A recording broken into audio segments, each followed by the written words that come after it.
Tonight, heightened security plans at the State House for planned Trump protests this coming week. Could these protests turn violent? Our Capitol Bureau reporter Rebecca Chung joins us live with more on how state security is cracking down. Rebecca?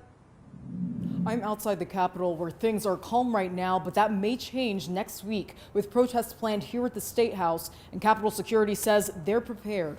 We plan to have an increased presence in and around the State House. Kansas Highway Patrol cracking down on protests set to take place here at the Kansas State Capitol. The state notified of one planned for the weekend and another next week, and that these protests will be armed. What we're doing is continuing to monitor the situation and taking everything seriously. Protesters gathered outside and inside the Kansas State Capitol building during the electoral count to certify President-elect Joe Biden's victory. No law in Kansas preventing open and concealed carry of firearms at the State House. Now with President Trump impeached and Biden set to take office next week, there's fear that these protests could get violent. Experts say there may be no fear for threats of armed militant groups here in Kansas, though. May become dangerous in other states like Idaho or maybe Texas or Missouri, where these groups have had larger members over many decades, and now they're kind of connected with disgruntled Trump supporters. While past protests at the state's Capitol have been nonviolent, Capitol Police are on the lookout and prepared for any threats. We're all going to continue to work together to make sure that